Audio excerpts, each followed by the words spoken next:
Gue kayaknya kosong, ngapain gue hidup? Matiin aja. Kan gue udah nggak ada lagi tujuan.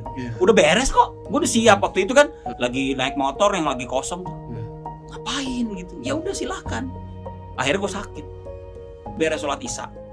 Terus tiba-tiba aja kayak dipukul sekeras mungkin, mata gue pecah di sini, pembuluh darah mata pecah. Gue diling tuh. Diling tuh maksudnya, ya udah lu katanya kan mau mati. Tapi gue kasih kesempatan kedua. Itu spiritual yang agak beda dengan yang lain ya. Orang lain hijrah mungkin apa segala macam. Gue enggak, gue mau mati itu. Stay on track. Assalamualaikum warahmatullahi wabarakatuh. Kembali lagi di acara Stay on Track. Kali ini kita kedatangan seorang yang spesial juga. Ini sosok yang luar biasa nih. Betul banget. Nih orang ya menginspirasi anak muda ya. Peduli juga dia sama regenerasi itu tuh nomor satu. Betul. Menurut Bapak ini. Betul. Oke, kita sambut saja langsung. Selamat datang Om Erwin Moron. Selamat Yeay. datang. Aduh. Kalian salah mengundang orang brengsek ke sini. Nggak, brengsek kan hanya yang terlihat aja. Betul. Ya. Brengsek kan hanya penampilan saja atau perasaan Bapak saja. Sebenarnya Anda tidak brengsek. Bajingan gitu. Ya sebenarnya kan dandanan begini biar gak kalah sama anak-anak muda sekarang kan. Oh iya Anak muda benar. sekarang juga harus melihat bahwa senior-senior kita ternyata lebih trendy dari kita, bahaya nih gitu. Iya. Mereka harus tetap berjuang untuk berdandan dan untuk bergerak seperti layak senior yang umurnya 50 tahun ke atas. Iya.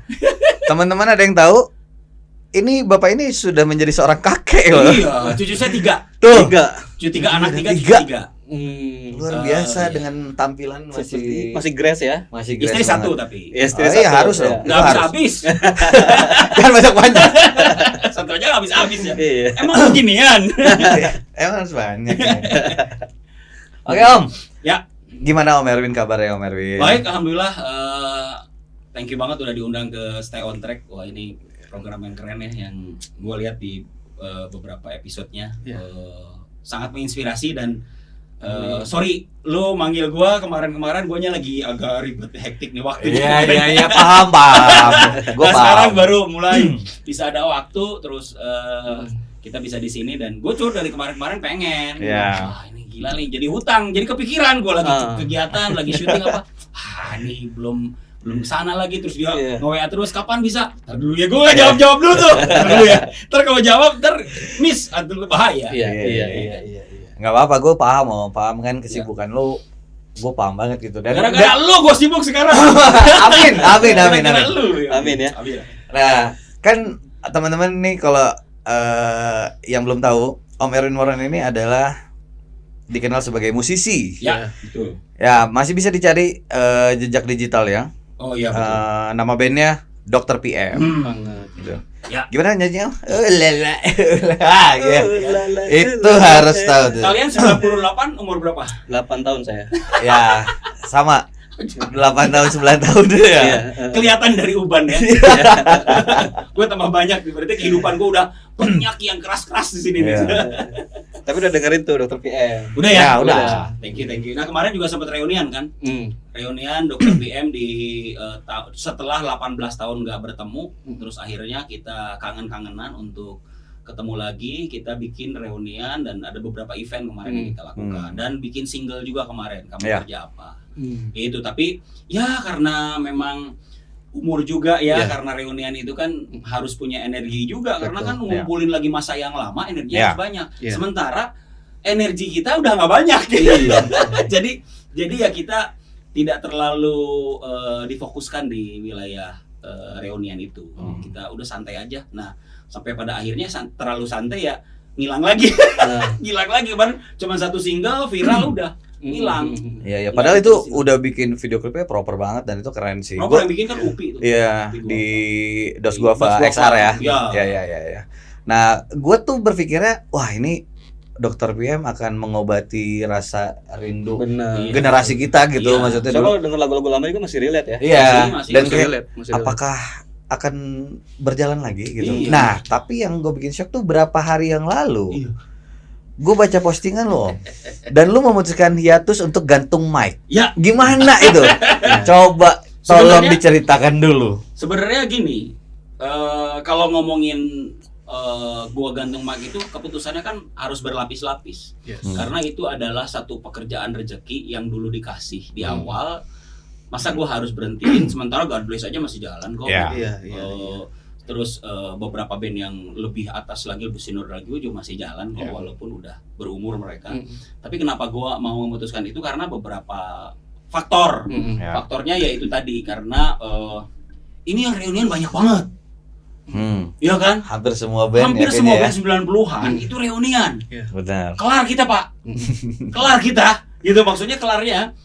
Pasti kebagiannya di panggung-panggung yang 90s Festival. Ya. Tiap setahun sekali tuh. Iya. Pesta Pora Ya. gitu, terus yang band 90-an ngumpul semua gitu, kolektif bareng-bareng Ya. gitu. Nah, itu kan nggak terlalu sering, tidak continue walaupun Ya. kita sudah bikin single. Nah, waktu zaman dulu kan kita juga fanbase-nya tidak terlalu hebat seperti Slang, Ya. nggak terlalu kayak Gigi, kayak Pas Band kan nggak gitu juga. Jadi akhirnya sudahlah kita let it flow aja gitu kan waktu itu. Karena gue nggak terlalu banyak berharap untuk reunian ini. Yang kedua, umur, Ya. kesehatan. Gue pernah sakit, terus teman-teman yang lain juga sama harus ada recovery gitu Ya. kan. Kita juga itu jadi satu. Ketiga, ini sekarang lagi pada berantem bro, capek. Teman-teman lagi berantem males, padahal satu perjuangan mereka. Si A lagi sama si B berantem terus gara-gara hak cipta, gara-gara cuan, gara-gara apa, kecapek. Itu juga jadi nggak asik menurut gua. Ini Iya. salah satu penilaian, nggak asik kah industri lagi begini. Di balik ada digital yang memang sekarang lagi terlalu kayak pasar banget ya. Iya. Semua akhirnya masuk ke Iya, digital system. Main keruh banget. Label pun sekarang nggak sehebat dulu gitu kan. Semua sama tuh, semua dari Iya. indie sama mainstream tuh sama. Iya. Betul. Nggak ada kompetitif yang sekarang terjadi. Kompetitif malah yang tadi yang gue bilang, aduh pada berantem. Masa kompetitifnya di situ? Bukan musisi banget nggak lo? Itu kan makanya gue nggak mau masuk ke area situ.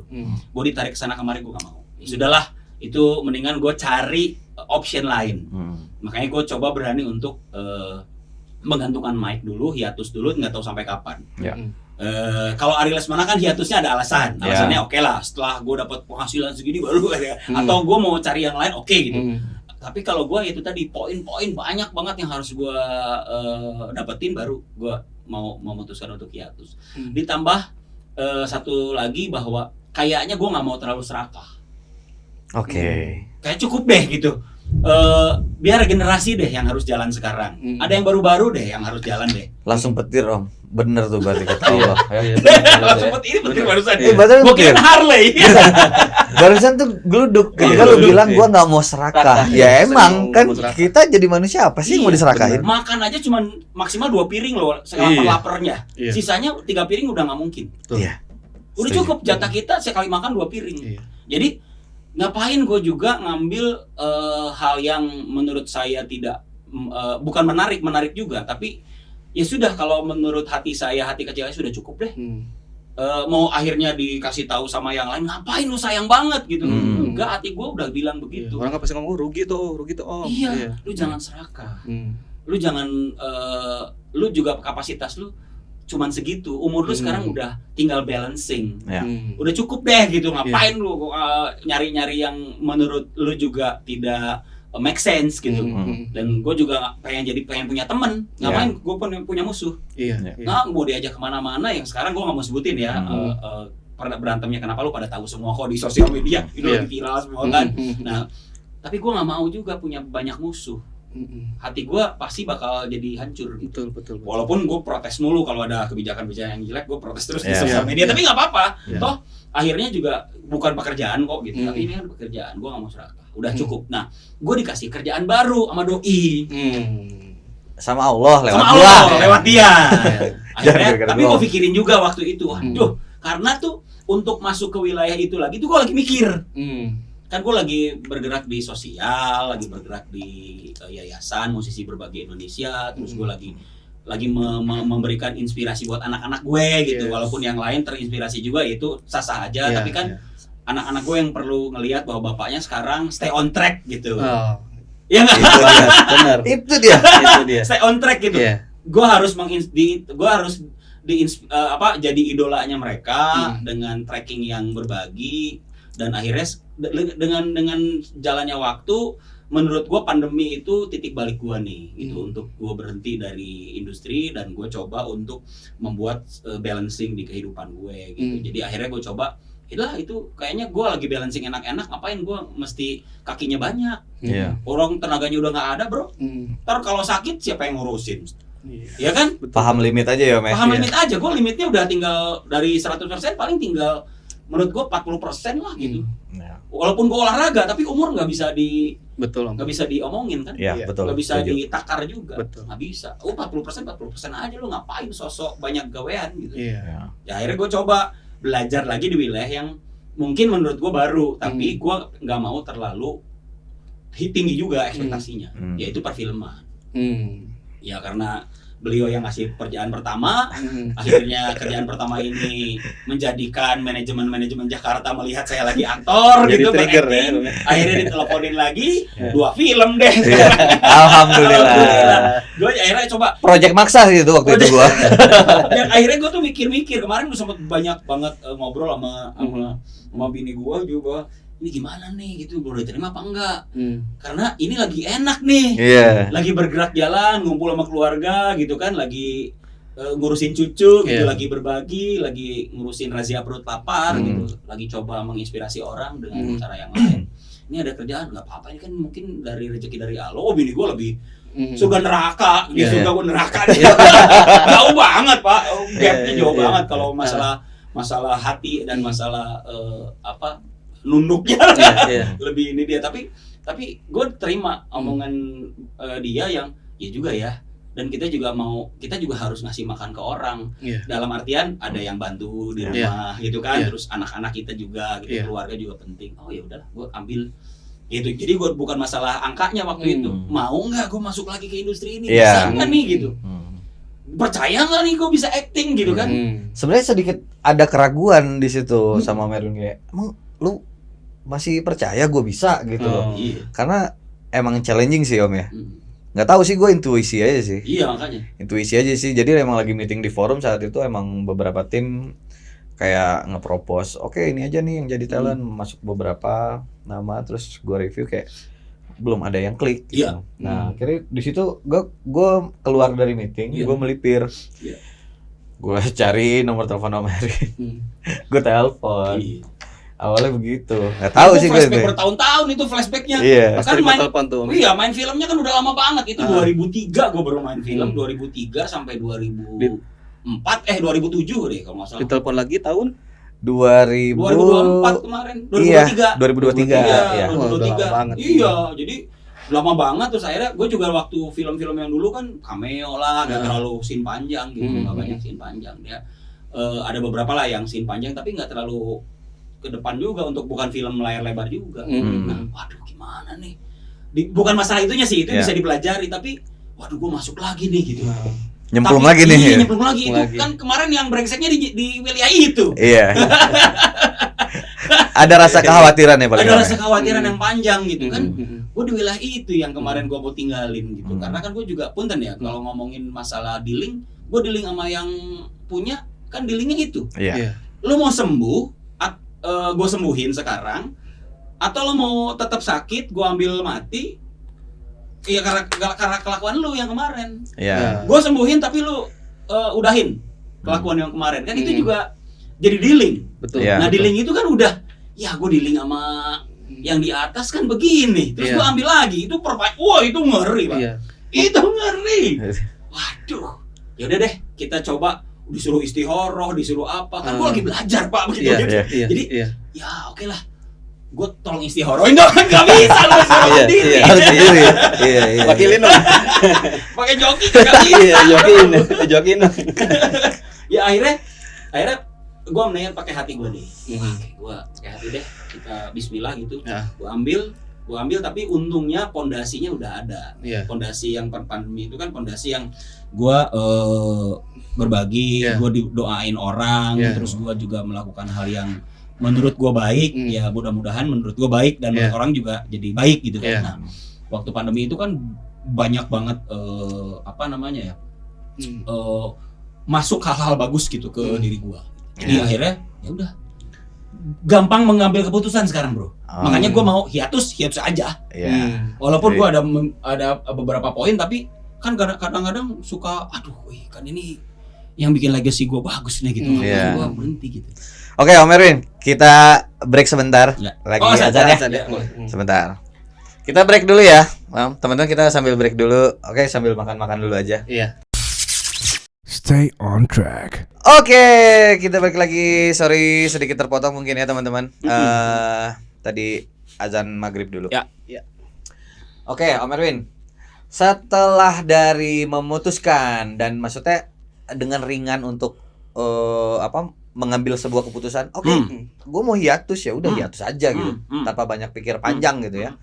Tapi sebenarnya itu mungkin ada ya sebagian mungkin di luar kayak, wah nih Kang Erwin nih FOMO nih kayak orang-orang nih ngumumin hiatus gitu nggak sih? Ada juga kali yang komen kayak gitu. Lihat aja di komenan.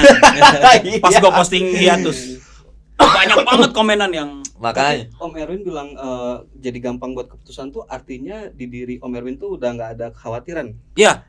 Jadi gue sekarang sih udah nggak, ya maksudnya gini, udah nggak ragu untuk itu karena gue percaya bahwa ada rezeki lagi kok gitu. Nggak perlu juga gue mikirin orang-orang yang kemarin udah gue nilai kan beberapa alasan-alasan gue hiatus. Toh gue pikir dari hiatus ke depan kan yang gue pikirin, bukan yang dari ke belakang. Betul. Itu yang dulu kan selalu mikir ke belakang.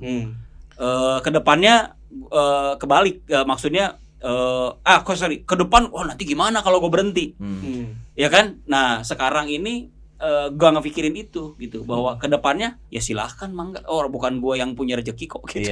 Berarti korelasinya sama kayak orang daripada kan dia harus ngedumelin tempat kerjanya, dia nggak nyaman apa segala macam, resign aja, nggak usah takut nggak punya gaji, nggak punya gaji tapi kan masih punya rezeki. Itu selama dia gerak ya, selama dia gerak, selama niatnya juga baik, daripada harus ngorbanin segala-galanya, ngorbanin hati, pikiran, ngebatin juga, akhirnya kalau kata anak Gen Z sekarang tuh mental illness lah, jadi ada intinya tuh gini, kenapa gua nggak ragu lagi tuh, maksudnya mungkin itu ada fase-fase yang akhirnya gue bikin gak ragu. Ada fase-fase tertentu, fase kehidupan kan, aransemen itu kan pasti berubah beda-beda tuh. Nah itu dia Om, kira-kira fase-fase apa tuh Om? Nah sebenarnya fasenya panjang kalau mesti diomongin, gue persingkat aja ya, bahwa yang kemarin-kemarin udah tamat, udah beres. Gue melakukan hal yang itu karena tujuan gue waktu masuk ke industri permusikan profesional pun gue berpikirnya pengen belajar. Tapi kan setelah belajar dan efeknya adalah terkenal itu adalah uang banyak, dan terkenal itu juga memang tiap orang ada yang bisa menahan terkenal itu, ada yang enggak. Nah ada yang akhirnya memanfaatkan dan euforia dengan ketenaran itu dan tidak. Nah gue orang yang tidak. Karena gue niatnya pengen belajar, gue bukan main jadi terkenal. Pengen belajar di industri musik, biar nanti, ya tadi gue bilang Randy, bahwa gue tuh orang yang regeneratif banget. Nanti gue akan ilmu gue akan gue sebarkan, ilmu profesional gue di musik tuh akan gue sebarkan. Bentuknya apapun itu, mau dari generasinya seperti apa, mau workshop kek, mau nanti gue ngebibitin orang gitu, mau nanti gue bisa ngeband sama teman-teman di Bandung gitu, gue balik lagi tuh untuk itu gitu. Nah jadi itu yang akhirnya gue tahan tuh, gue jaga. Walaupun cobaan-cobaan banyak banget bro, kalau udah jadi artis lu tahu sendiri. Iya nggak? Ada treatment yang gila yang akhirnya membuat gue kosong. Nah kekosongan itu yang akhirnya gue pikir, oh iya ya gue kosong banget, ngapain duit ada pas segala macam, tapi hati gue kosong. Gue nggak pernah melakukan hal yang baik waktu itu. Itu kan udah tamat tuh. Di saat gue perasaan kosong itu tuh tamat, kosong itu tuh mesti diisi pakai apa tuh? Dan gue nggak tahu jawabannya. Gue nggak tahu jawabannya itu, kekosongan itu nggak punya jawabannya, karena gue lagi ditutupin sama keglamoran, popularitas dan lain-lain. Cahaya itu. Dengan orang yang terkenal dan gue nggak bisa nongkrong di mana-mana. Makanya gue berhenti dulu berapa tahun waktu itu dari musik, terus akhirnya gue masuk ke wilayah, masih belum dapat jawaban juga. Masuk ke wilayah host, waktu jadi host MTV lah, tapi itu terkenal juga gitu. Masuk jadi ke acting, ke aktor dan lain-lain, tapi bawa nama Dr. PM juga gitu. Masih ada tuh. Ya elah, belum dapat nih, masih ada di sini gitu. Belum dapat, apa yang terjadi? Akhirnya bahasa di Jakarta tuh gue inget Tuhan waktu itu. Gue kayaknya kosong, ngapain gue hidup, matiin aja. Kan gue udah nggak ada lagi tujuan, udah beres kok, gue udah siap waktu itu kan. Tapi ya, itu lagi ragu-ragu, lagi yang lagi naik motor yang lagi kosong tuh, ngapain gitu? Ya udah silahkan. Walaupun cuman bacot doang ya, tapi kan bahasa itu tuh, oh ini jawabannya kali ya. Gue tiba-tiba mau ngomong begitu di hati gue gitu. Akhirnya gue sakit. Gue sempet sakit tuh, stroke. Itu kan stroke tuh. Wah, gue carinya tuh sampai kemana-mana Pak. Sampai akhirnya gue jadi 4 tahun itu gue sempat dapat ilmu dari Kasundaan. Terus gue mencari jati diri lah jatuhnya ya. Gue masuk ke wilayah itu, terus tapi memang di situ juga ada message di situ. Memang ada message. Itu ada ilmu yang bagus yang gue akhirnya dapetin. Ada message banyak yang akhirnya 4 tahun gue belajar di Halimun. Sampai akhirnya ke Kasepuhan Cipta Gelar. Gue belajar banget di situ tentang the real of kehidupan. Wah, itu real kehidupan yang akhirnya ini jawaban. Tapi sambil gue beresin trah, waktu itu kan ada trah tuh. Gue bisa nggak mungkin juga bisa naik ke sana tanpa ada tujuan. Tujuannya apa ya ini ya? Oke, sambil gue pilah-pilah itu, ternyata mereka itu tidak punya keraguan apa-apa. Belajar tidak punya keraguan tuh memang dari orang-orang desa. Dari orang-orang desa itu nggak pernah ragu ngapa-ngapain. Nothing tulus. Karena mereka udah punya pakem yang harus dilakukan turun temurun. Kita kan keputus. Kita harus belajar ke sini dulu. Mereka nggak perlu belajar. Mereka kan ada tracking yang udah turun temurun dilakukan. Udah pasti. Masalah sirkulasi kehidupan, masalah istilahnya apa ya? Kalau istilahnya ya sirkulasi, tatanan kehidupan tuh udah dijalanin kan sama mereka ratusan tahun. Di sana aja udah 600, waktu datang gue ke sana 645 tahun umurnya. Gila. Oke, gue harus belajar di sini gitu. Gurunya Soekarno aja masih ada di sana, masih hidup gitu kan. Nah, gimana? Ya mereka yang benar-benar gue harus dapetin di sini. Mungkin jawabannya di sini. Ternyata dapat jawaban, bro. Jawaban yang paling keren. Tahun pertama gue datang ke sana, itu belajar untuk memberi. Pakai apa coba? Pakai pakai ilmu sengkedan sawah.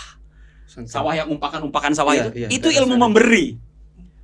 Gila Pak, memberi air dari atas udah dapat rezeki, harus turun ke bawah biar tumbuh nanti padinya bareng-bareng sama-sama.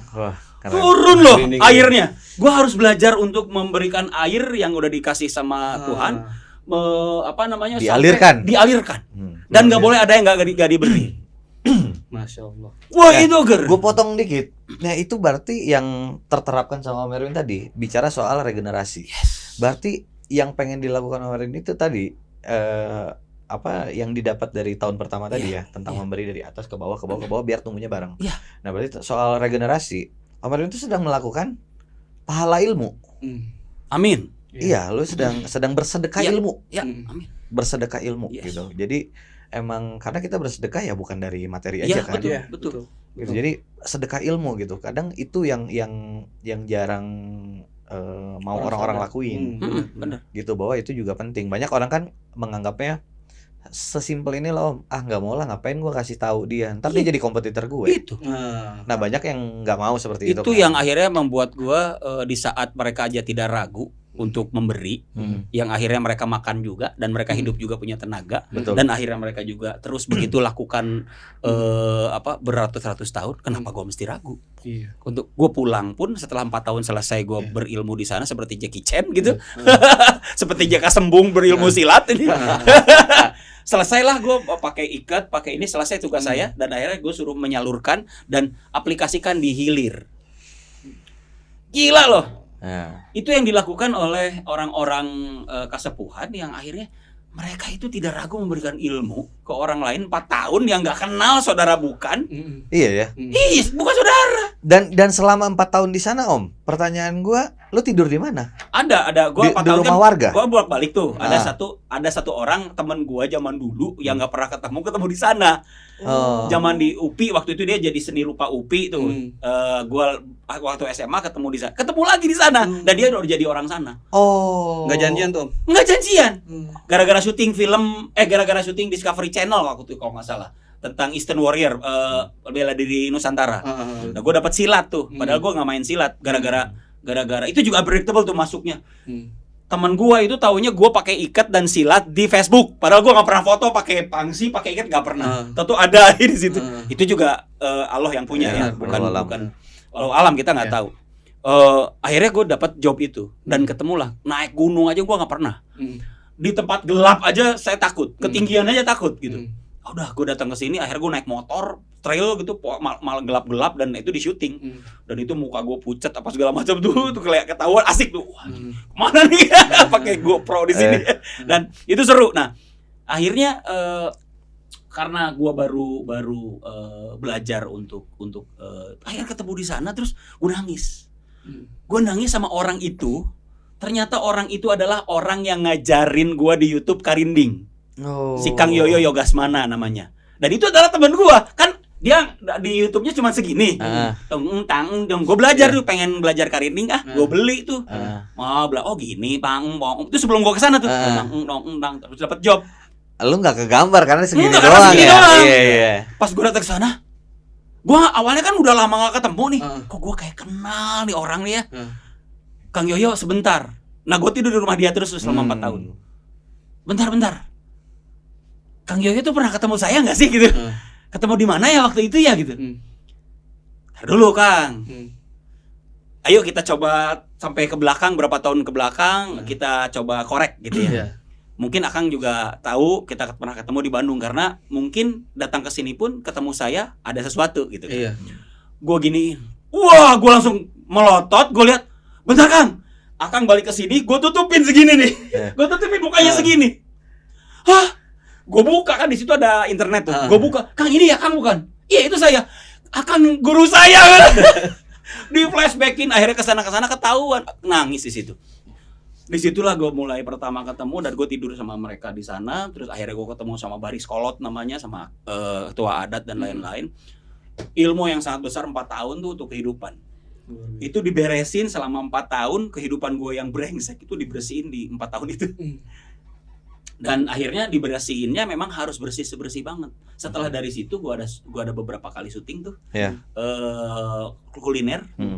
Kuliner syuting, terus akhirnya ada syuting di Bandung, gue sakit itu. Berarti sakit itu tuh setelah Om Erwin mempelajari, ya maksudnya belajar sama 4 tahun itu. Ya untuk berangkat itu ya. Ternyata ya emang Allah tetap dikasih rezeki sambil gue bertugas, tapi dikasih rezeki. Iya. Terus akhirnya sampai itu sebelum pandemi ya. Dikasih 2000. Momen sakit ya. 2018 kalau nggak salah gue sakit. Jadi 2019 sudah pandemi itu. Itu stroke Om. Stroke sebelah. Gimana Om awalnya? Maksudnya momen itu gimana? Itu tuh gue beres sholat isya. Terus tiba-tiba aja kayak dipukul sekeras mungkin, mata gue pecah di sini, pembuluh darah mata pecah. Terus itu sampai sekarang lemari nggak pernah gue mau benerin, bolong lemari karena gue buak gitu. Tangan ngobrosin lemari segitu tebalnya sampai bolong. Jadi kayak dipukul, kayak diberes. Kalau menurut gue stroke ada yang begini emang nggak jatuh. Gue lagi duduk Pak, tiba-tiba kayak dipukul. Jadi kayak mental gitu. Kayak diberesi, jadi kayak dikasih peringatan gitu. Orang dipukul lagi duduk kan buak langsung ambruk gitu. Dan di situ cuman ada istriku. Yang anak-anakku nggak ada waktu itu, lagi ada yang lagi sekolah, terus ada kemana. Terus yang nyelamatinnya dia ahli gizi dan nutrisi kan. Akhirnya disitulah gue dealing sama Tuhan dan gue naik punten ya. Ini ngomongin yang mungkin orang percaya atau enggak. Lagi gue dibopong gini sama istri, terus ditidurin gitu. Gue lihat diri gue sendiri di atas. Gue merinding, gue juga gitu soalnya. Gitu, lihat begini. Iya. Gue mau mati nih gitu. Jawaban tuh. Dari omongan gue kosong, naik ke Cipta Gelar, langsung sakit di situ. Yang nyelamatin adalah keluarga, bukan manajemen, bukan keartisan, bukan uang. Sama persis. Kayak banget. Iya, makanya. Hilang tuh yang lain. Hilang. Dan itu semua akhirnya udah bersih tuh. Dari gue punya punya beban-beban apapun, dari situ sakit, dan gue dealing tuh maksudnya ya udah, lu katanya kan mau mati, tapi gue kasih kesempatan kedua. Lu mau ya gue di hati gue tuh kayak ngobrol, kayak dealing tuh. Itu spiritual yang agak beda dengan yang lain ya. Orang lain hijrah mungkin apa segala macam, gue enggak, gue mau mati itu. Spiritual gue ya udah deh. Ya kalau misalkan lo mau kasih hidup kesempatan kedua, kerjaan-kerjaan yang itu lu hilangin, lu berhenti, baru gue kasih hidup lu gitu. Tapi kalau lo nggak mau ya udah sekarang juga lo mati, tinggal gue angkat nih gitu. Wah itu gue langsung mikir gitu, waduh gue mati itu gue kayaknya gue belum ngasih apa-apa buat anak gue belum ngasih apa buat istri gue belum ngasih legacy apapun gitu. Gue generasi PR banyak banget. Ya udah deh, gue kasih kesempatan kedua deh, minta kesempatan kedua dan gue berhenti. Besoknya sembuh pak, stroke gak ada yang besok sembuh. Jadi gue lagi begini, itu kerasa banget. Ini sebelah bisa ngelihat. Terus gue begini, bini gue tuh saksinya banget. Besoknya kan tidur di situ, tangan gue ke atas loh. Tidur kan bisa selalu begini. Begini tangan gue. Lah itu masih kebas tapi gue langsung udah bisa duduk, udah pindah ke kasur tuh, jalan. Nah dari situ yang, aduh, ini kayaknya memang gue harus tidak boleh ragu untuk mengambil keputusan. Gue telepon, gue berhenti.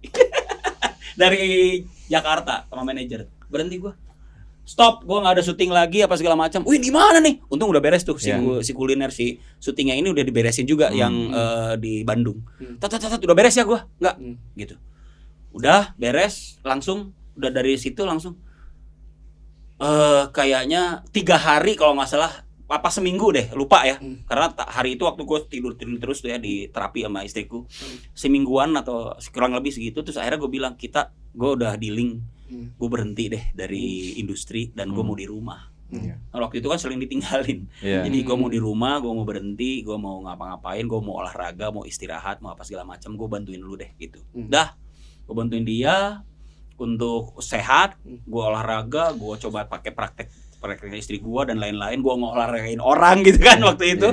Lu lihat sendiri ya, gua sempat bikin ini ya. Iya, yang online. Pandemi. Sambil berbagi sambil olahraga online tuh gua. Nah, dari situ tuh mulai, wah ini kayaknya waktunya di pandemi dijawab bahwa gua ini harus berubah di pandemi ini. Sang nggak kerja, nggak kemana-mana gitu kan. Ya udahlah, gua berhenti semuanya. Itu berarti bisa dibilang titik balik ya, balik di situ. Dari kehidupan Om Erwin. Betul. Itu jadi titik balik ya. Oh kalau misalkan saat yang Om Erwin tadi cerita tuh kayak ngerasa gue udah dapat semuanya nih, terus tiba-tiba ngerasa kosong. Nah saat itu yang Om Erwin rasain apa? Apakah kayak, duh gue udah terlalu jauh nih dari Tuhan?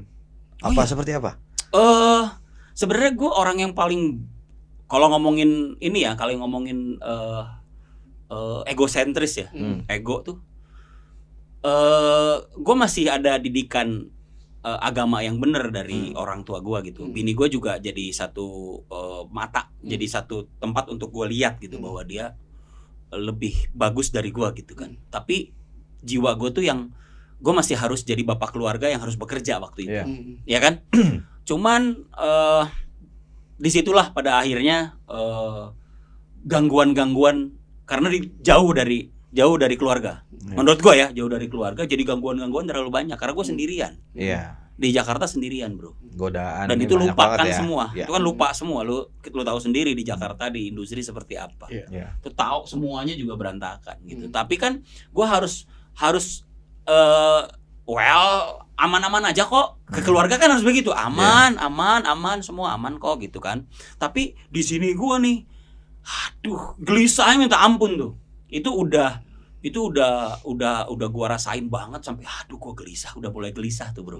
Jadi sampai ngomongin gua jauh dari Tuhan dan lain-lain itu gua udah enggak pikirin itu.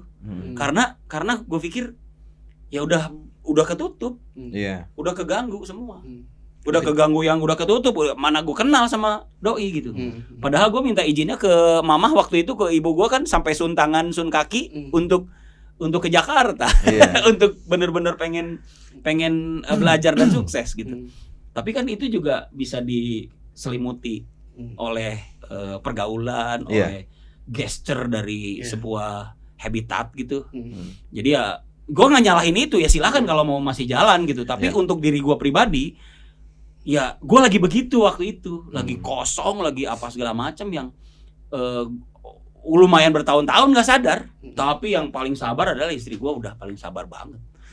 dengan kondisi ini tuh paling sabar. Oh mungkin dia berdoa, mungkin ini dari doanya dia, bisa jadi. Bisa jadi. Bener. Dia zikir terus, dia ngaji terus, dia sholatnya nggak pernah bolong, dia berdoa, mungkin berdoa buat gue gitu. Bahwa gue biar kalau bukan dia, mungkin gue udah mati kali. Bener. Di Jakarta. Udah mati kali, bro. Udah kemana gitu, udah ribet lah gitu ya, udah pasti berantakan gitu. Tapi dijaga terus nih gara-gara doanya dia apa doa ibu gua juga sama gitu ke anak-anaknya, begitulah ya. Gue sadar itu, jadi akhirnya gue bilang ke istriku bahwa kayaknya gue banyak salah deh sama lu gitu. Terus akhirnya gue coba untuk berhenti dulu gitu. Gue berhenti, lumayan tuh pandemi 2 tahun setengah untuk belajar, sampai akhirnya lewat dari pandemi pun gue masih jalan terus gitu untuk dapetin rezeki ya. Dapat dibikinin liquid di pandemi kan.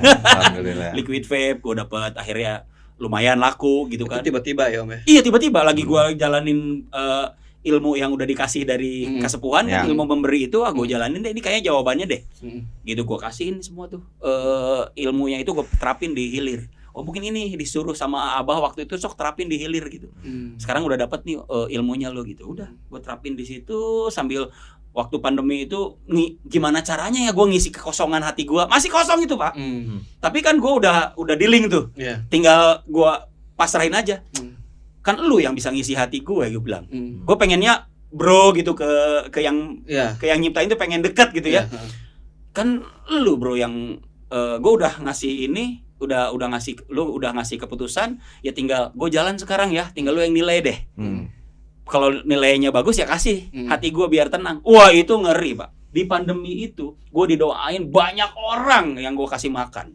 Alhamdulillah. Namanya razia perut lapar kan. Gue bantuin Jering waktu itu bareng sama Jering sama Anji. Razia perut lapar tuh. Nah terus dia di Bali, Anji di Jakarta, pulang balik Bali. Nah gue di Bandung. Jalan Uncle Tibob sama Uncle Tibob di guru gue gitu kan. Terus ada beberapa juga para relawan-relawan.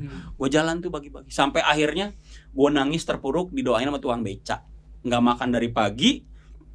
Gue kasihnya siang. Udah pucat. Dikasih makan, kasih minum, kasih uang waktu itu. Karena kan gue memang niatnya ke situ. Didoain sampai dipegang kepala gue tuh sama bapak itu. Mungkin malaikat menurut gue gitu ya. Gue nangis terpuruk dan gue gemeter di situ. Nangis gitu. Wah, nangis beneran dan itu tuh hati tuh kayak kebuka, buar gitu. Plong banget. Kebayang nggak? Sesimpel itu, bro. Tidak perlu yang neko-neko. Karena gue orangnya yang itu tadi lah, orang-orang yang bandel begini mah harus diginiin gitu. Ya sakit ya begitu. Itu sama orang lain belum tentu kayak gitu loh. Iya benar. Sama kayak mungkin ulama-ulama juga belum tentu ya Om ya, efeknya seperti itu ya. Belum tahu sih. Tapi ini ajaibnya kita nggak expect loh. Om ngasih makan tukang beca begitu bersyukurnya ngedoain Om tuh. Si doanya tuh ngasih getaran itu. Iya. Gila. Karena kan itu ya. Mungkin kecil buat kita, tapi kita nggak tahu itu impactnya sangat besar buat orang. Itu. Jadi doanya tuh nembus langit ke-7 Om langsung. Dan itu gila loh, maksudnya sesimpel itu cuman ngasih makan. Kan gue sebelumnya juga udah ngasih makan tuh. Doain biasa aja gitu ke yang bersihin sampah ojol dan lain-lain tuh. Biasa aja didoain, makasih ya silakan makan gitu. Ada satu momen yang akhirnya gue, si bapak itu tidur nih, gue bangunin waktu itu, Pak makan dulu gitu kan. Beca kan waktu itu udah nggak ada yang mana ada yang pakai kan, pandemi orang kosong semua di alun-alun waktu itu. Pak makan dulu Pak. Oh iya saya belum makan. Oh tapi gemeter dia. Makan dulu dia. Makan minum gitu. Ini Pak buat bekal bapak di rumah. Wah nangis. Dek saya mau doa buat kamu ya. Dia doain. Tapi kan gue juga lagi capek, ya Pak mau nggak silakan Pak, tapi saya istirahat di sini ya. Dipegang pala gua waktu itu, pegang langsung, kok begini, gua langsung sedih nangis. Dia berdoa beneran, berdoa dengan niat yang tulus, yang dapatnya ke gue gede banget loh. Karena dia tulus, tulus. Gila loh itu. Nah disitulah mulai, dan itu mau gue ceritain ke siapa? Nggak bisa gue ceritain lah, orang gue yang nerimanya kok. Ya akhirnya, ya ini kok nikmat banget ya, gue lakuin terus deh. Karena gue nikmat, gue pengen didoain orang, gue pengen didoain lu, gue pengen didoain orang. Jadi akhirnya gue jalanin terus sampai detik ini. Sampai detik ini razia perut lapar tuh dijalanin. Makanya gue langsung bikin musisi berbagai Indonesia untuk itu. Kayaknya gue lagi menikmati didoain orang deh gitu. Dulu nggak pernah gue didoain orang. Gue disuruh mati pun mati kali. Atau kalau gue jatuh pun ketenaran gue pada pergi kok gitu pasti gitu, nggak ada yang anggap teman. Wah ini mah gue lagi pengen nih didoain orang, mungkin ini lagi diisi nih gue bilang. Ya gue jalanin terus sampai detik ini. Sekarang kepartneran sama siapa, ada beberapa yayasan yang ngelakuin yang sama, menginspirasi hashtag Razia Perut Lapar. Jadi Kang boleh nggak saya pakai? Boleh, ini bukan punya gue, silakan aja gitu.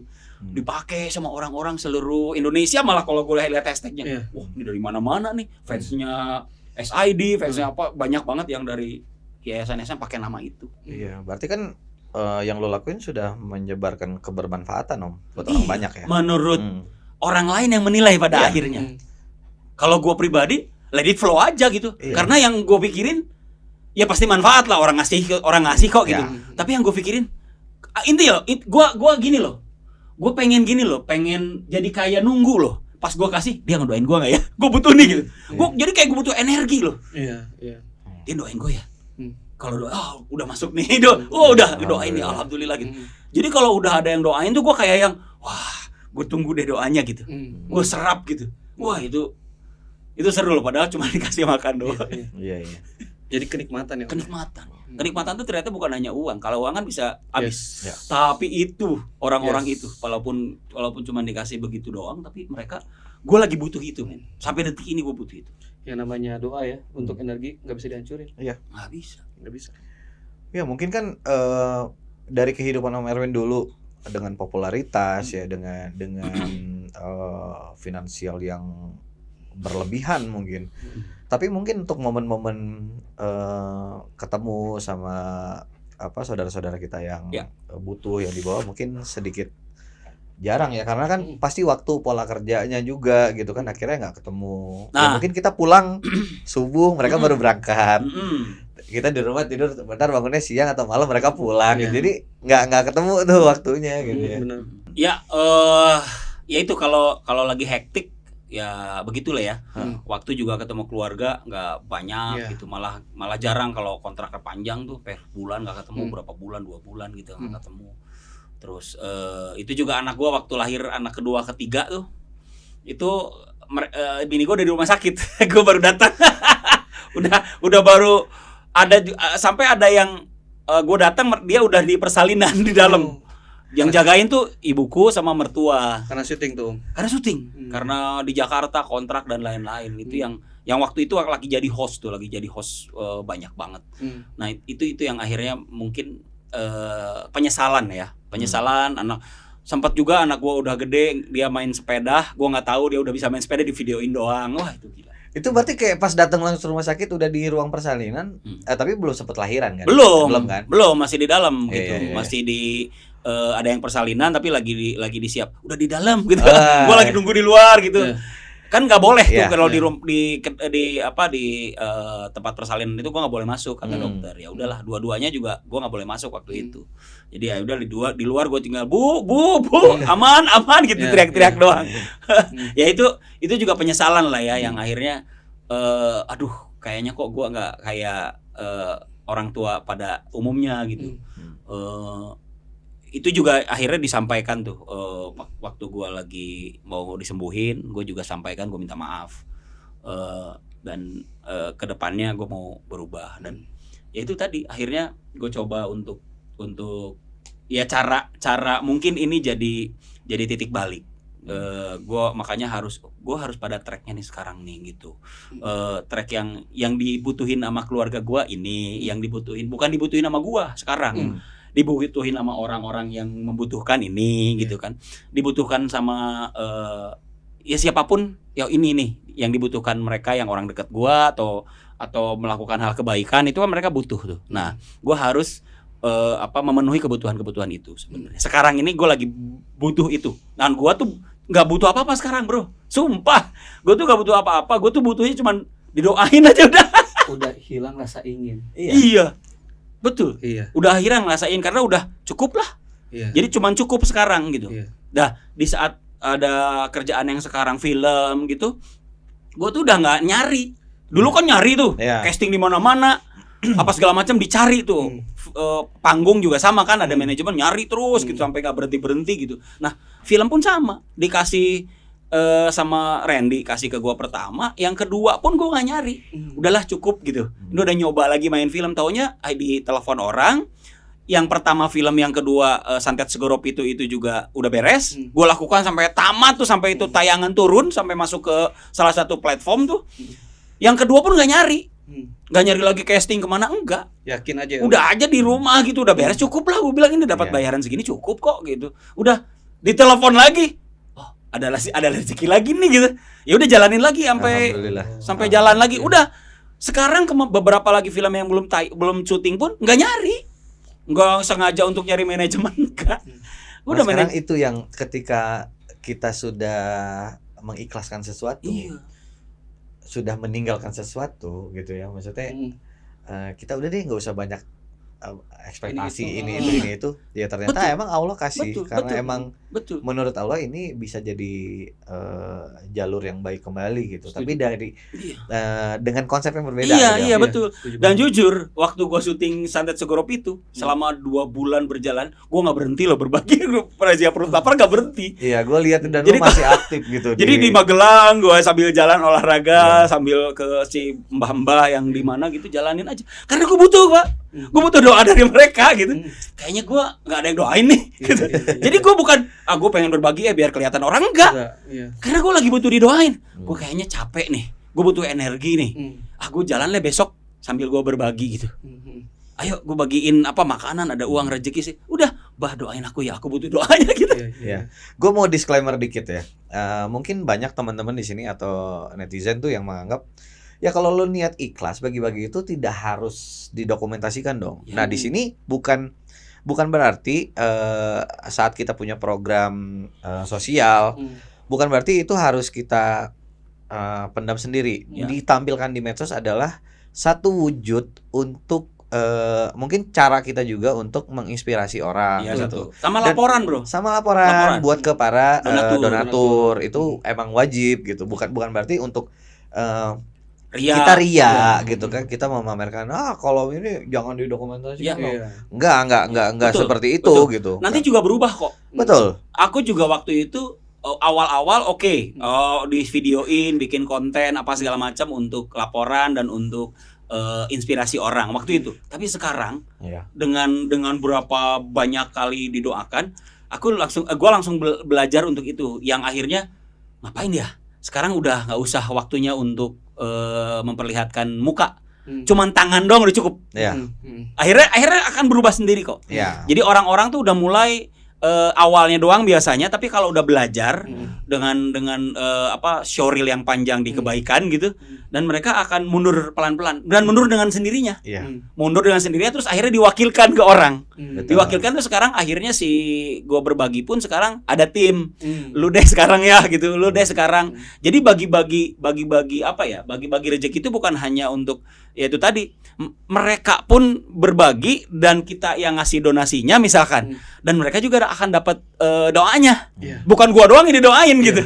Mereka juga butuh doa deh sama gua juga enak kok didoain orang. Nah di saat gua ada waktu kosong baru, cuman sekarang yang keluarnya tangan doang gitu, muka gua atau kaki doang gitu di shoot sendiri. Kayak gitu doang. Nah sekarang tuh akan berubah dengan sendirinya. Jadi awal-awal oke lah gitu, kecuali memang ya intinya adalah ada kebutuhan masing-masing lah. Ada kebutuhan masing-masing yang akhirnya mereka mendokumentasikan karena mereka juga membuat konten untuk di YouTube, ya nggak apa-apa. Itu kan nggak ada salahnya. Dan itu juga kan untuk kebutuhan mereka gitu. Toh akhirnya di YouTube-nya mereka juga pada akhirnya dapat monetize untuk berbagi lagi. Betul. Biasanya begitu. Betul. Dan mereka kan bukan untuk mencari validasi sih menurut gua, karena emang ya mungkin salah satunya tadi Om Erwin bilang buat laporan ke donatur ya. Betul. Kan kita nggak tahu teman-teman konten kreator berbagi di luar sana apakah pure dari dana pribadi, apakah kita nggak tahu ada donatur gitu kan, karena nggak sedikit juga nih banyak yang terjadi diselewengin nih dana donatur nih. Jadi, ya kan ada cerita yang pengalaman gua, ada beberapa kasus yang akhirnya jadi viral dan lain-lain karena ada donasi yang besar yang masuk gitu, yang akhirnya jadi orang tidak percaya dan akhirnya mencibir karena ini kayaknya dimakan nih apa segala macam. Ada kejadiannya banyak nih. Nah ada kalau itu sih oke, mereka juga bisa menyelesaikan sendiri, apalagi yayasan, apalagi orang-orang yang memang sudah lebih lama, karena kan di beberapa kasus juga yang orang-orang lama biasanya yang persaingan bukan persaingan sih namanya ya, orang-orang yang zaman sosial media ini kan jadinya ke-publish semua. Yeah. Nah, itu ke-publish semua dan akhirnya itu jadi senjata untuk menyerang gitu kan. Nah, itu mereka juga udah pahami.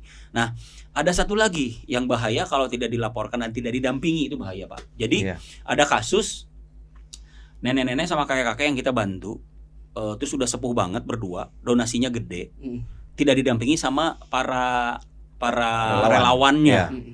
Nah, makanya kenapa kalau pendonasi itu kita tidak kasih alamat biasanya, karena kan bahaya. Dikasih alamat itu bahaya, apalagi kalau targetnya sepuh. Ada yang meninggal, Pak. Gara-gara uang ada, dirampok. Ya Allah. Terus meninggal, dibunuh.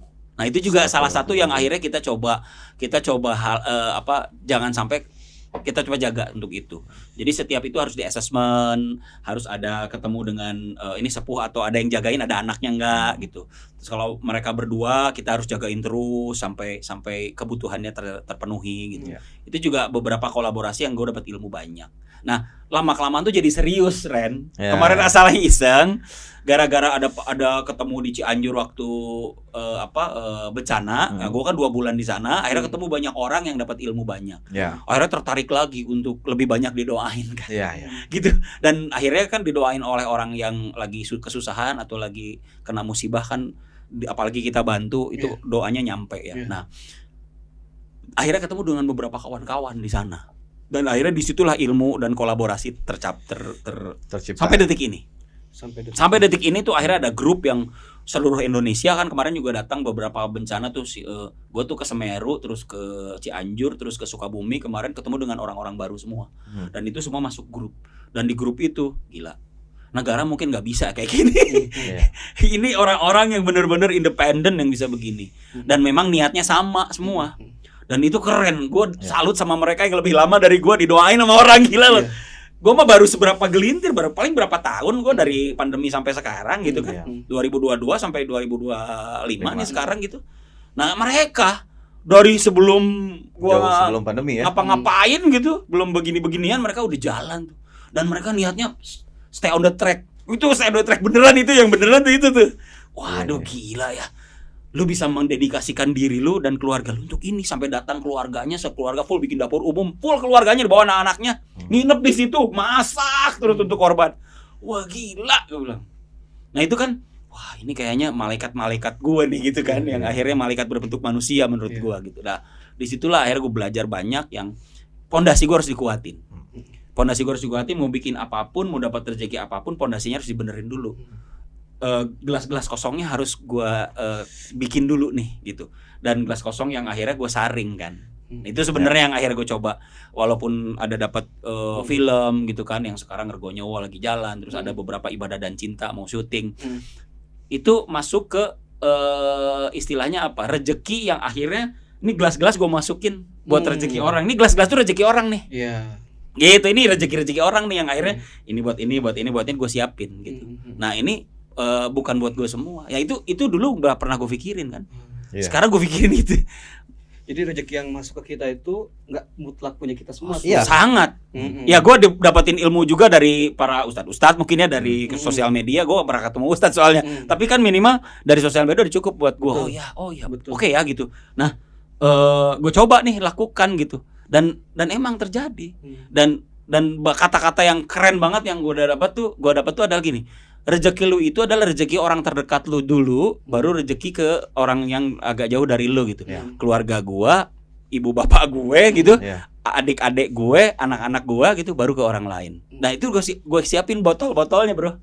Jadi gue kosongin semua tuh botol-botolnya. Makanya dulu nggak pernah gue ngasih yang intinya punten ya, yang benar-benar bagus buat keluarga gue. Sekarang gue ngasih yang bagus banget. Semuanya harus lu dapetin. Apa yang lu mau, silakan gitu. Sekarang itu udah mulai yang udahlah, gue juga siap kok mati besok gitu. Nggak ragu-ragu lagi kok gitu. Karena udah cukup menurut gue gitu. Nah, Om, ini kan program-program sosial kemanusiaan itu kan masih terus berjalan ya. Sampai detik ini. Dengan konsistensi yang Om Erwin jalanin sampai detik ini tuh masih dijalanin. Nah, untuk tadi bersedekah ilmu lewat media apa lagi nih? Rencana program selain kemanusiaan tadi, Ya, donasi dan jadi lain-lain. ada satu mungkin sedekah rezeki atau makanan yang udah gua siapkan sebelumnya, udah gue jalanin. Nah sekarang tuh lagi gue coba untuk gue juga lagi belajar. Gue lagi belajar di perfilman, tapi dari dulu tuh selalu kalau gue dapetin saat sesuatu yang menurut gue ini adalah rezeki, berarti rezeki orang. Sekarang gue pahami nih gitu, kenapa selalu gue bikin regenerasi. Ternyata memang itu yang akhirnya menjaga nama baik gue, cuman itu, nggak ada lagi yang lain. Nah perfilman pun sama. Jadi rencana gue mau bikin sanggar sinema di Jawa Barat. Oke. Ya sanggar sinema Jawa Barat itu sebenarnya pelatihan gratis perfilman, rencana gue ya, untuk remaja putus sekolah, untuk yatim piatu, untuk fakir miskin, sama remaja-remaja di desa. Jadi 4 ornamen itu selain komunitas ya, komunitas kan udah tinggal dikumpulkan jadi tim kan gitu untuk membuat karya. Nah mereka kan udah berjalan nih. Cuman kalau yang kemanusiaan tetap harus ada, nggak boleh nggak ada kemanusiaan kalau gua gitu. Setuju. Sekarang ini begitu sekarang. Jadi dulu mah kan gue cuekin, sekarang enggak nih. Ini lagi harus lebih besar di kemanusiaan juga, minimal lebih besar nyari duitnya daripada enggaknya nih, harus lebih besar yang enggaknya nih. Ya. Lebih besar enggak nyari duitnya daripada nyari duitnya sekarang. Nah, gua coba bikin yang 4 ornamen itu yang akan gua. Nah, itu harus gua bikin sanggar itu pakai uang gua sendiri harus. Jangan gua dapetin sponsor, jangan gua dapetin apapun gitu, nggak boleh. Gua pikir ini ada job-job yang gua lakuin sekarang, rezeki dari Allah. Gua coba untuk menyisihkan akan menyewa rumah. Rencananya nyewa rumah 1 tahun ini, dan gue bikinin sanggar di situ. Dan sanggar itu tadi, yuk coba ada beberapa kawan-kawan yang sudah punya pengalaman walaupun di short movie atau di long movie atau profesional. Kita bikinin program-program untuk mengkorek bakat mereka. Orang-orang itu yang gue sebutin tadi 4 ornamen itu butuh juga kesempatan. Yes. Betul. Ya kan, butuh juga kesempatan, butuh juga dikasih kesempatan, dikasih juga mereka ilmu yang akan gua lakukan sekarang nih. Gua lagi belajar juga, ya setelah gua dapat, ya gua ada lu juga gitu kan, ada teman-teman yang lain juga. Yuk kita coba ajarin mereka, biar mereka bisa dapat ilmu, satu, kedua juga mereka bisa dapat masa depan. Kadang-kadang ada juga yang mereka punya keinginan untuk jadi aktor dan aktris misalkan ya, main film atau film pendek atau film panjang, tapi orang tuanya udah nggak ada. Kan itu sedih menurut gua. Ya udah kita jadi orang tua asuh buat mereka, walaupun mereka ada di rumah tantenya misalnya atau bibinya, tapi belajarnya gratis, nggak usah mikirin apa. Bisa jadi yang mereka ini punya potensi yang terpendam. Kenapa enggak? Karena pada dasarnya kan semua orang punya potensi yang sama ya. Iya Cuman peluang dan wadahnya Iya. ada atau enggak gitu. Nah tugas kita mungkin yang Iya. emang untuk menyiapkan wadahnya, membuka peluang. Sebenarnya itu kan tugas pemerintah, tapi kan nggak aware. Iya, kita Punten kesampingan ya? lah. Iya, kita kesampingan itu, nggak perlu juga itu juga karena akan jadi berabe buat kita. Yang kita ya udahlah. Toh yang dapat rezeki, kita juga pengen dapat rezeki juga, kita pengen dapat doa dari mereka juga. Ya kan intinya adalah apa yang tadi gue bilangin. Kalau kita udah ajarin mereka, yang gue butuhkan kalau udah gratis kan butuhnya doa dari mereka. Wah ini langit ke-7 lagi nih kalau benar. fakir miskin, yang udah putus sekolah, terus yatim piatu gitu yang akhirnya kita ajarkan. Itu jadi amal jariah. Iya, amin. Cara yang akhirnya gue lakukan itu mau dipakai atau tidak oleh orang lain, itu inspirasi kan. Yang penting gue dulu jalan gitu. Nanti pada akhirnya orang-orang mau support atau tidak, atau mau jalanin dengan nama baru, monggo gitu. Toh ini jadi pakem yang buat kalian juga nyaman kok gitu. Kalau menurut lu nyaman dipakai, emang enggak gitu. Nah, cuman kayak begini kan nggak boleh dihaki kan. Kemanusiaan itu kan nggak boleh. Jadi terbuka. Silakan kalau misalkan memang lu suka, nanti akan ada misalkan contoh ada bonding misalkan dengan orang lain, mereka diundang sama kita terus mereka lihat gitu kan. Oh, gue juga mau dong. Monggo silakan. Gak usah bareng. Oh, mau dong saya juga jadi donatur ya. Kenapa enggak, silakan. Toh buat mereka juga kok. minimal donasi-donasi yang akan terkumpul untuk alat, Ya. untuk apa segala equipment dan lain-lain, untuk orang, kan intinya gini, siapa tahu orang-orang yang kita nggak tahu juga ya, orang-orang yang punten ya sineas atau orang-orang yang komunitas itu mereka juga udah punya keluarga, tapi pekerjaan mereka sekarang hanya bergerak di membuat film yang indie, short movie dan lain-lain. Mereka butuh yang sustain kan, untuk keluarganya. Betul. Nah, kenapa enggak ini juga jadi rezeki mereka nanti gitu. Kedepannya ya dari Sanggar ini mereka juga pada akhirnya walaupun gratis kita dapat dari sponsor nanti kalau mereka udah lihat kita showing ke mereka gitu program ini, mereka mau support ya kan buat semua. Iya kan. Nah, gua mah tetap aja dari syuting dapatnya gitu kan. Gua lebih seneng itu. Udah ini mah jalan aja yuk semua kita bergerak bareng-bareng gitu. Kesitulah arahnya. Di balik itu nanti akan mau bikin film kayak apa segala macam, udahlah itu mah cuman itu karya yang akhirnya notabene memang gue harus punya karya gitu, walau gak hanya main gitu. Tapi kan itu mah nanti kalau ada rezekinya dikasih baru kita jalan. Kalau enggak, tapi ini fokus. Yang Sanggar Sinema Jawa Barat gue akan fokusin. Gue sampai ngenceleng Pak sekarang. Kan sambil job jalan, nih job juga tinggal beberapa film yang mau jalan, tapi canceling gue jalanin terus ya, ada kotak satu canceling, tiap dari canceling di rumah. Itu keren sih ya, mungkin buat teman-teman tuh bisa jadi inspirasi juga ya gitu, ketika emang sudah punya niatan baik gitu, coba terus dijalanin, dilakuin. Insya Allah kalau memang sudah jalannya dan emang Allah ngeridoin sih pasti jalan gitu. Yang penting kitanya ada ikhtiar dan nunjukin niatnya. Om Erwin pengen bikin sanggar itu untuk teman-teman yang mungkin sudah tidak punya orang tua gitu, yang kesusahan. Dengan niat baik itu, dengan rencana itu, tapi dilakuin, ditunjukin gitu. Om Erwin ngenceleng dari uang pribadi loh, pribadi. Luar biasa. Dan gue pikir gini, saat gue melakukan hal yang seperti ini, ya gue tidak berharap. Punten ya, gue juga sering dengerin beberapa ustadz-ustadz yang kiai-kiai yang memang bilang bahwa ya kita jangan berharap. Jangan berharap, oh ini pasti gue dapat rezekinya banyak nih kalau udah gue ngasih banyak gitu. Enggak juga. Ternyata memang itu cobaan nih. Kita memberi pun dicoba gitu. Mental kita dicoba kan gitu. Dicoba untuk lu berharap nggak, lu take juga dengan gue gitu. Keinginan yang tersembunyi itu aja gue harus tahan dan harus bersihin gitu. Aduh ini jangan sampai deh. Gue pengen dilihat nih sama orang. Gue bikin sanggar biar kelihatan bahwa gue protes dengan si A, si B, si C gitu. Dengan pemimpin A, B, C, D, F, G. Enggak. Gue bikin sanggar, gue mikir ya gue intinya tadi yang gue bilang, kalau gue kumpulin mereka, gue bikin bisa didoain sama mereka udah cukup gitu. Dan gue tuh harus pakai duit gue, nggak boleh pakai duit yang lain gitu. Dan itu kalau Ega lihat ya, visinya tuh bisa impactful banget. Jadi bisa jadi anak-anak muda yang putus sekolah, yang orang tuanya udah nggak ada, mereka nggak tahu gue ngapain. Iya kan? Apakah mereka menganggap wah ya udah mungkin emang nasib saya harus menjadi anak jalan? Iya.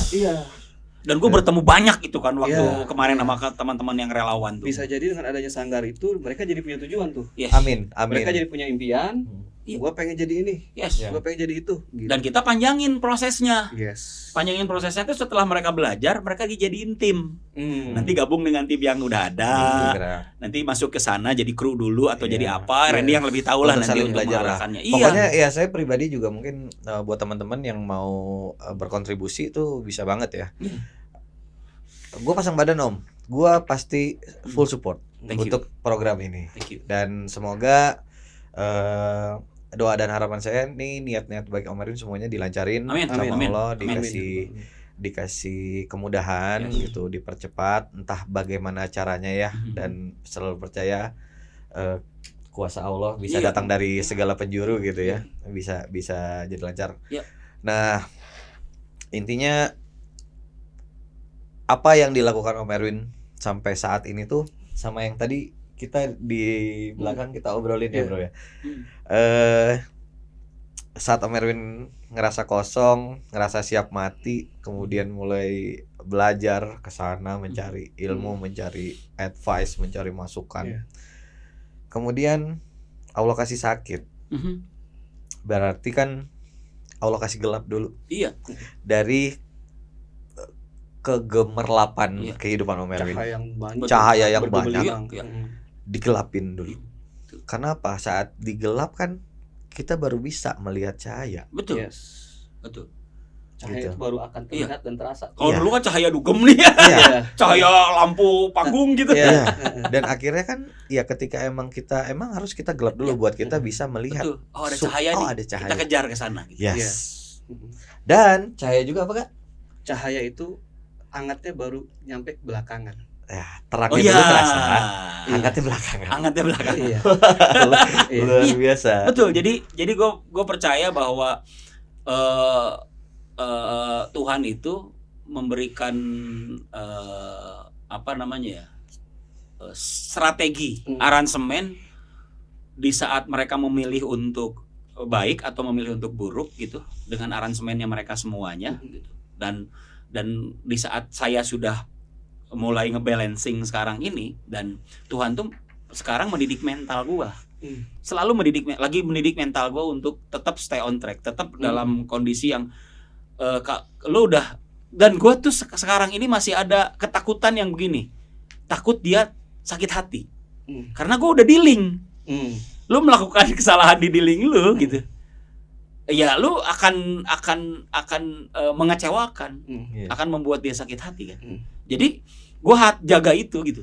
Ya udah gua terus aja jalanin, Lakukan sebaik mungkin. yes, lakukan sebaik mungkin, apapun bentuknya pekerjaan gue yang menghasilkan uang, gue lakukan, ada kemanusiaannya di situ gitu. Apapun yang gue lakukan, gue akan meminta doa dari orang-orang gitu. Betul. Jadi karena gue takut melakukan kesalahan. Yang gue takutin bukan mati, tapi gue takut melakukan kesalahan sama dia. Gue takut dia sakit hati, itu ngeri itu. Iya. Itu ngeri. Kalau mati mah udah takdir kan, gue Iya. mau kapanpun siap gitu. Tapi itu tadi, kalau udah sakit hati kelar Pak. Iya. Karena gue udah dealing, udah tanda tangan kontrak. Iya. Ya tanda tangan kontrak itu harus profesional dong. Betul. Hidup ini pasti profesional juga gitu. Ya kalau misalnya dikasih langsung kecewanya Allah ke kita, mati, ya udah mungkin mati, ya udah. Nah, udah, Meninggal udah Iya, gitu. amat. Gimana tapi kalau dikasih sakit? itu Dikasih sakit, yang akhirnya apa, yang impactnya ke keluarga. betul. Kita Dan nggak bisa ngapa-ngapain. Iya. Kalaupun Nyusahin anak, nyusahin istri. kalaupun gue dikasih mati, misalkan gue sakit hatiin mati, hutang gue banyak, hutang ilmu belum dikeluarin gitu. Betul. Ini belum, mimpi gue belum dijalanin, Iya, buat mimpi gue planning buat ya. keluarga juga, karena keluarga juga anak gue di perfilman sama di musik gitu. Itu harus disiapin juga track untuk mereka juga jalan gitu kan. Iya. Wah itu gila. Tapi Om Erwin nih waktu dealing itu kan berarti Om Erwin punya suatu keyakinan tuh. Iya. Saya yakin saya bisa berubah tuh. Iya. Dari keyakinan itu lama-lama Om Erwin jadi ngerasa gue udah gak mau apa-apa lagi. Iya. Hilang rasa ingin. Hilang. Betul. Udah the best banget karena Iya. selama kita masih kepingin apa, kepingin itu, bisa jadi hal yang datang tuh akan tidak sesuai dengan ekspektasi. Iya. Tapi saat kita tidak ingin apa-apa, Allah akan memberi. Iya. Betul. Ya, Bahkan yang di luar ekspektasi kita. benar. Kita punya obsesi kan emang boleh gitu. Iya. Obsesi itu emang boleh, tapi terkadang kayak sesuatu, mungkin tadi ya kita mundur dikit tadi kayak yang pembahasan dulu kan casting, yang di musik nyari panggung, Ngejar. manajemen dikejar gitu kan. Nah, dengan adanya obsesi itu kita buat menjadi terkenal. Nah, akhirnya mungkin kadang-kadang kita bisa lupa diri sih. di Betul. situ. Dan rezeki itu menjauh juga gitu. Iya, Betul. Dan kecewa kalau tidak diterima. Betul. Ya, kan ada kalimat gini, kalau gue suka tuh, terus aja ya udah nggak apa-apa, jalan aja, lakuin kebaikan, apa yang emang udah jadi niat jalanin gitu. Karena satu saat Allah akan kasih jawaban atau balasan atas sesuatu yang emang sudah kita tinggalkan. Iya. Betul. Gitu, nggak apa-apa kita meninggalkan hal itu, ya ternyata Allah balikin lagi. Balikin lagi. Dan Rezekinya balik ada lagi. di situ, Tapi walaupun dengan konsep yang dengan saya berbeda. Betul. Dan Om gue Erwin juga diem, gue juga malah memilih kan? Iya. Wah, ini ambil jangan. Nah, ini terlalu panjang waktunya. Akhirnya pembahasannya saya akan meninggalkan keluarga, istri, anak saya, cucu saya. Betul. Jadi di range waktu yang terlalu lama Ya. gitu Ya. kan. Wah, nyarinya ini harus keluar negeri. Ah, enggak deh, saya yang di Indonesia Iya, aja iya, gitu. betul. Gue Padahal ada memilih- juga Om ya, kemarin ini lagi ada ada masuk juga yang tawaran ya. ada yang mau ngajak untuk yang ke Belanda, tapi akhirnya gue nggak mau. Jangan ke Belanda deh, gue yang di Indonesia aja, perannya ada nggak? Ya. Biar gue nggak jauh sama keluarga gitu. Iya. Sama yang panjang, yang series tuh, kan panjang sampai Maret tuh. Hmm. Aku masih mikir-mikir kemarin. Aduh, kalau panjang gue akhirnya ketemu dengan orang-orang di luar sana terlalu banyak, gue nggak balik-balik, itu kan cobaan. Yang akhirnya gue harus pikirin juga. Betul. Bukan masalah angkanya, tapi masalah yang kan gue udah dealing. Iya. Takut mengecewakan itu tadi kan. Itu gue takut mengecewakan lagi. Itu Om, itu tuh gini. Bahkan gue pribadi ya, menurut gue tuh hal yang tersulit itu bukan melawan dunia, melawan diri sendiri. Ya kadang-kadang kita nih Betul. seminggu bener nih, Iya. di hari ke-8 Iya. belok lagi. Iya. Itu yang ditakutin kan? Itu sebenarnya ya sebenarnya ya gue mungkin salah atau benar ya. Gue nggak tahu ya ayatnya apa, tapi kan gue juga nggak ke situ. Ya dulu kan pernah ada di link juga. Setan akan terus mengganggu manusia sampai kapanpun. Ya kan begitu. Iya nggak? Iya. Sampai kapanpun. Itu bahkan yang didengar dengan Allah begitu lagi gitu kan. Itu kan ada di nggak tahu ayat berapa. Cuman kan gila ya gue bilang. Gue seorang manusia, seorang yang lemah gitu, dengan kondisi diperlihatkan gue tidak di hutan kan gitu. Gue pasti ketemu dengan orang-orang yang notabene akan menggeser gue ke wilayah yang buruk lagi, bisa jadi. Bisa gitu. jadi. Kalaupun gue ada di wilayah misalkan contoh di tempat yang hijrah, iya gue juga akan jadi terlalu keras gitu kan. Gue bingung juga untuk balance-nya. untuk balancingnya. Ntar juga jadi keras semua gue ceramahin kan, gue juga nggak mau begitu. Iya, benar. Ya mendingan gue coba di tengah-tengah, tracking dengan diri gue sendiri. Mending gue kalahin di ego diri gue sendiri Ego aja. diri sendiri, ya. Gitu. Toh ini juga paling berat kok, daripada gue geser kanan kiri gitu. Mengalahkan ego diri sendiri itu ibarat menghancurkan berhala yang ada dalam diri. Nah itu dia. Itu kan memang harus dilakukan dengan orang yang mentalnya kuat kan. Betul. Nah, cuman kan kadang-kadang mental kuat itu untuk duniawi ya, duniawi itu bisa berubah. Sedemikian rupa gitu dengan membalikan tangan tuh gampang banget. Gampang banget. Wah, itu strategi-strategi jahat yang dilakukan dengan manis kan banyak. Betul. Situasinya lagi pas ya kan? Iya, itu segalanya pas. lagi pas. Bener. Bisa kebalik tuh. Bener. Pertarungan itu sangat berat. Tapi gila loh Pak, sekarang nih ya, yang saya pahami dan thanks God atau Tuhan itu sedang controlling gua tuh kerasa banget. Apa coba? Ini kan gua nggak nyari job, ya kan? Berarti kan rezeki gua menipis, uang gua menipis nih. Di saat ini menipis banget dan guanya tenang, nggak ditipisin, dia nggak dihabisin. Sama Tuhan nggak dihabisin, tambahin lagi gitu. Karena guanya tenang, udah santai aja sih. Ngapain harus takut? Ke diri gua tuh ragu-ragu ada. Nah ini nih ngehe nih. Lu bikin gua ragu-ragu lu. Iya benar itu. Setan yang berbicara tuh. Lu bikin gua ragu-ragu, khawatir dengan uang gua habis. Ayo gimana lu besok lu? Besok gitu lu kan? habis lu duit lu tinggal gopek lagi lu. Ayo lu gitu. Itu yang ngeri. Itu ngeri. Iya bener banget lagi. Munculin rasa takut. Itu ngeri, bro. Kita jadi mikir macam-macam. Ngeri, bro. Mending gua ngapain ya? Mending gua sikat aja deh yang ini deh. Gua sikat lagi deh. Iya. Waduh, itu ngeri loh. Bener, Om. Nah, itu tuh yang akhirnya ya harus gue bikin tenang di situ. Perdebatan yang akhirnya di film ada yang biru, ada yang putih, ada yang merah. Di film-film ada begitu kan. Itu tuh terjadi kan di saat kita terpepet dengan wilayah yang duniawi. Waduh, dibikin sholat pun nggak tenang tetap, dibikin gua motoran juga nggak tenang tetap, karena gua masih mikir itu kan, duit gua masih tinggal gopek lagi nih gitu. Besok gimana gitu kan? Ditambah harus bayar itu bayar ini, wah bulan depan udah bayar listrik nih gitu kan. Itu keraguan-raguan yang ngeri loh. Dan akhirnya yang gue bisa tenangin adalah ya udah, gua ngapain? Lu kabur dari gua. Lu ngapain lu ragu? Lu pergi sana. Gua enggak mau. Gua berdebat tuh sama diri gua sendiri yang akhirnya maaf ya Tuhan, gua ini ada yang ganggu nih gitu. Gua tetap percayakan sama lo gitu untuk rezeki, maut dan apa segala macam. Silahkan. Gua enggak mau ragu. Jadi setiap gua mau jatuh ke jurang, diselamatin terus. Tato ada lagi. Enggak lama dari santet segorop itu tuh kan. Akhirnya gua kan uang pasti habis tuh kan, termin kan bayarnya tuh. Dia habis buat keluarga, buat apa segala macam, buat berbagi, buat apa segala macam itu pasti menipis tuh gitu kan. Gue juga orang yang tidak terlalu pelit gitu untuk semua orang gitu. Ayo sebelumnya nggak apa-apa, bukan gue sombong, tapi gue itu tadi yang pengen didoain kan. Thank you bro, thank you. Mudah-mudahan lu banyak rezekinya kan gue butuhin walaupun ngomongnya cuma santai-santai aja gitu. Lancar-lancar ya kerja. Iya kayak lu, gitu tuh. Iya, benar. Ada yang butuh apa segala macam gitu kan, teman-teman gue sendiri gitu kan, atau orang tua gue sekarang kan ibu lagi di terapi, gue jalan gue temenin gitu kan, sampai akhirnya pembayarannya ayo gitu, nggak apa-apa nggak usah dipikirin gitu kan, dan akhirnya mereka seneng kan, itu kan doa buat gue, apalagi orang tua ya. Nah itu kan pasti menipis itu terakhir tuh, aduh gelisah men, gelisah itu bahaya pak, menghilangkan kegelisahan dan ragu-ragu itu kepada Tuhan. Ngehe nih gitu. Gue harus gimana nih gitu. Lu ngapain ganggu-ganggu gue? Wah akhirnya gue kayak berantem sama diri gue sendiri, bener. Mengikis keraguan-raguan itu dan cobaan mengikis egosentris diri gue sendiri, keraguan-raguan itu di diri gue sendiri. Wah itu ngeri. Itu memang harus fight dan itu harus expert bro. Harus expert lah gitu. Kalau nggak expert kelar. Dan penuh kesabaran juga ya. Oke, Om Erwin, nggak kerasa kita udah 1 jam setengah loh ya ngobrol-ngobrol ya. Udah 1 jam setengah.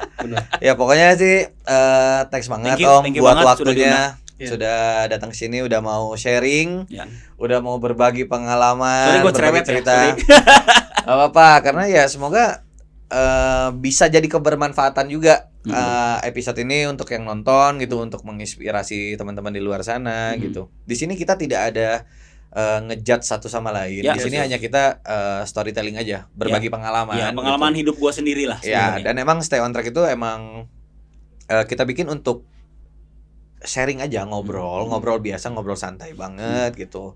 Pengen tahu aja sih, pengen dengar aja, karena kan setiap orang, setiap manusia pasti punya titik balik masing-masing ya Om ya. Dan itu berbeda-beda.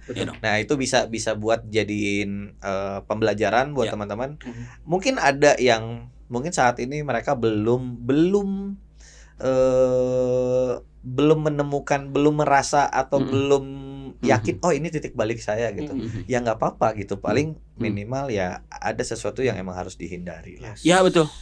Ya yang dirangkum adalah jangan pernah berhenti untuk terus berbuat baik gitu. Karena mumpung masih sempet, kalau besok kita nggak bangun ya nggak usah ditunda-tunda gitu. Ya betul. Pengen punya niat baik, udah Bismillah ditiarin aja.